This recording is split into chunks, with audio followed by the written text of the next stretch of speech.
Mayday, Mayday, Thunderbolt 2-3 going down. The radio cuts to static, fire, explosion, enemy SAMs lighting up the Syrian sky. Captain Rachel Reaper Torres is gone, shot down, zero chance of survival. General Davis declares her Kia, starts writing the casualty report. Then, 6 hours later, Tower Control screams, "We have an aircraft inbound." No transponder, no comms, just flying. The shape appears through the darkness. An A-10 Warthog, barely, more like a flying wreck held together by hope. Bullet holes, hundreds of them. Wings shredded, tail section missing chunks. One engine dead, the other smoking. But it's flying. Identify yourself, Tower demands. Radio crackles, weak signal. Thunderbolt 2-3, requesting emergency landing. That voice, Rachel Torres, the pilot they declared dead. Davis runs to the flight line, watches the impossible. This aircraft shouldn't fly, can't fly, but it's landing anyway. Touchdown, rough, sparks flying, the landing gear barely holding. The A-10 screeches to a stop. Rachel pops the canopy, climbs out, blood on her flight suit, burns on her hands. She salutes Davis. Thunderbolt 2-3, mission complete,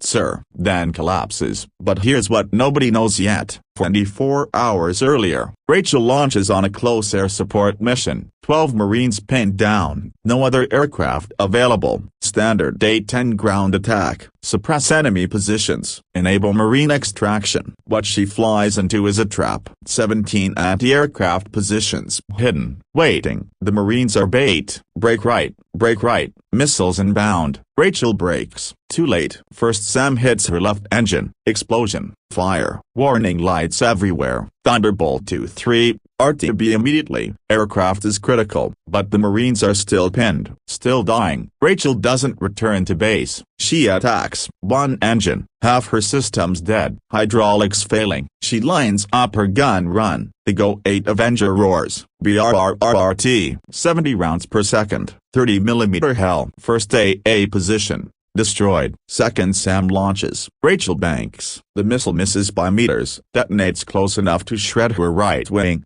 Thunderbolt, eject. Eject now. Rachel ignores tower. Lines up again. Her crippled A-10 shouldn't maneuver. She forces it anyway. BRRRT, second position, eliminated. Third position, obliterated. The Marines break through, start running. They need 60 seconds. Rachel gives them 60 seconds, flying a dying aircraft in circles, drawing fire. Every AA gun targeting her instead of the Marines. Bullets riddle her aircraft. Hydraulics fail completely. Flight controls degraded to cables and willpower.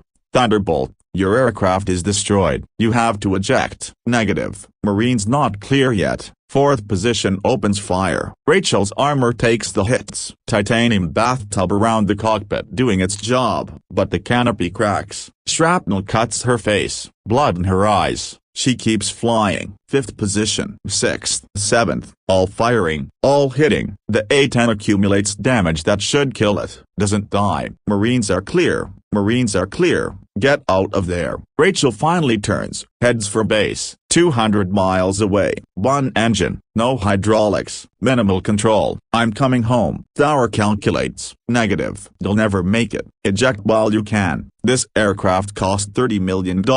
I'm bringing it home. What happens next becomes Air Force legend. Rachel flies that destroyed A-10 through the night. No autopilot, no advanced systems, just hands on stick, fighting every second to keep it airborne. The aircraft wants to die. She won't let it. Fuel critical, oil pressure zero, temperature red-lined, every instrument screaming failure, but she keeps flying.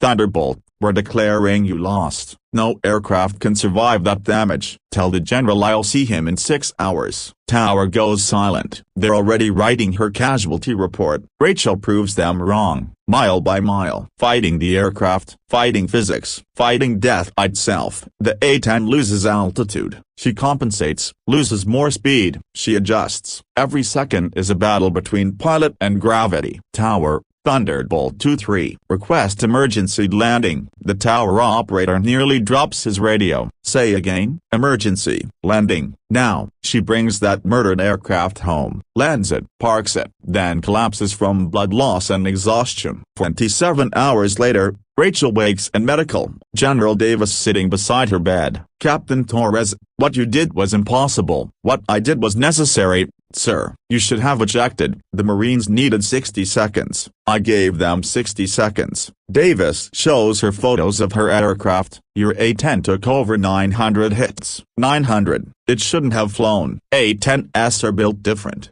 Sir, you flew different. No other pilot would have survived. But here's what Rachel reveals. Sir, I didn't survive because I'm special. I survived because that aircraft refused to quit. Davis understands. The A-10 kept you alive. I kept it flying. It kept me alive. We brought each other home. 3 weeks later, Rachel stands before 50 A-10 pilots. Her face still bandaged. Her flight status still grounded. My name is Captain Torres. Call sign Reaper. 3 weeks ago I flew an A-10 that took 900 hits and survived. The pilots lean forward. I'm going to teach you why the A-10 is the most survivable aircraft in the Air Force inventory, and how to fly it when everything fails. For 16 weeks, Rachel trains pilots on extreme damage scenarios, not theory, reality. This is total hydraulics failure. Standard procedure says eject. I'm teaching you how to fly it home anyway. She shows them cable-only flight control, the backup system nobody wants to use. This is one engine. Standard procedure says maintain altitude and return. I'm teaching you how to conduct combat operations with half your thrust. She demonstrates aggressive maneuvering on single engine. This is catastrophic damage. 900 holes. Multiple system failures. Standard procedure says it's unflyable. I'm teaching you how to prove standard procedure wrong. She walks them through every second of her impossible flight. On graduation day,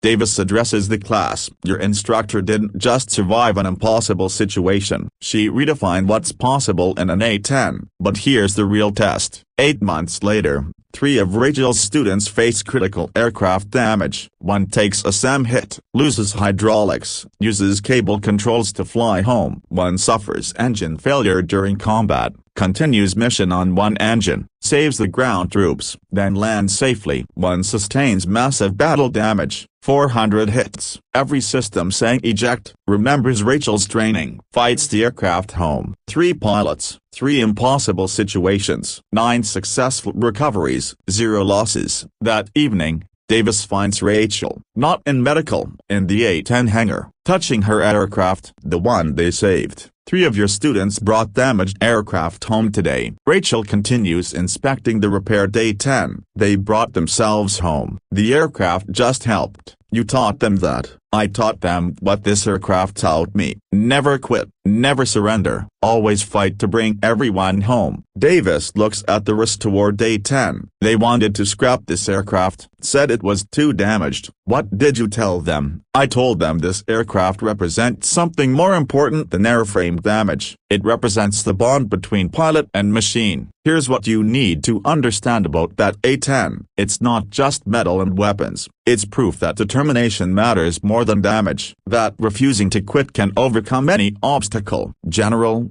you declared me lost. I was wrong. You weren't wrong based on the data. You were wrong because you didn't account for how much that aircraft and I wanted to survive. Rachel climbs into the cockpit. Her aircraft, restored, ready to fly again. When are you cleared to fly? 2 more weeks. And then I take this bird back up. Show everyone that the impossible is just the starting point. Remember Rachel Torres when you see someone facing impossible odds. Someone who should quit but refuses. Real warriors don't surrender to statistics, they rewrite them. Rachel and her A-10 proved that 900 hits isn't the end. It's just damage to fly through on the way home, with a call sign earned by refusing to die, and an aircraft that refused to let her.